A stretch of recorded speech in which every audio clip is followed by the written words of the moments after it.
আমি হয়তো এক সপ্তাহ আগে বাংলাদেশে ঢুকছিলাম, বাংলাদেশের অবস্থান ভালো শুনে যখন অবরোধ ছিল হঠাৎ একটু ঠান্ডা ছিল শুনে ঢুকছিলাম। ঢোকার পরবর্তীতে শুনি যে হঠাৎ করে আন্দোলন সরকার পালানো আন্দোলন, এক দফা, অন্য কোনো আন্দোলন নেই, দফা একটাই। এর ভিতর দিয়ে হঠাৎ করে শুনলাম কি শেখ হাসিনা দুটোর দিক দিয়ে উনি ভারতে চলে এসছে, দিল্লি হেলিকপ্টারে, সেনাবাহিনী হেলিকপ্টারে করে খবরে দেখলাম সেনাবাহিনীও ঈদ এলো।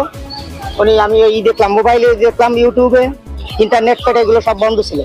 তখন এর মতো অবস্থায় আবার আমি কদিন আগেই ভারত থেকে বাংলাদেশে গেছি, অবস্থান ভালো ছিল।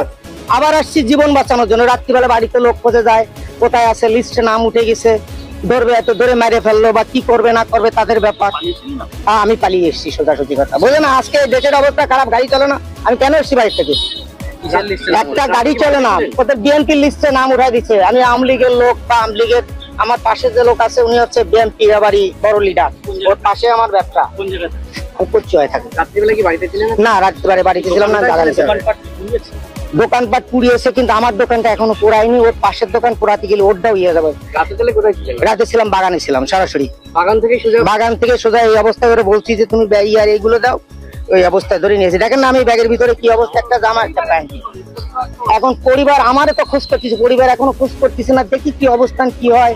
কারণ পরিবার আমি কি করে বাঁচাবো? পরিবার তো পাসপোর্ট নাই, কিছু নাই। এখানে যাবো হচ্ছে আপনার দত্তপুকুরে যাবো, আমার এক কাকাতো বোন আছে, ওইখানে যাবো। ওইখান থেকে গোবরডাঙ্গা যাবো। আমার ভিসা আছে হচ্ছে আপনার 4 মাসের মতো ভিসা আছে। এর ভিতরে তো আপনার 3 মাসে না কি জানো, এর ভিতরে তো ফিরতেই হয়।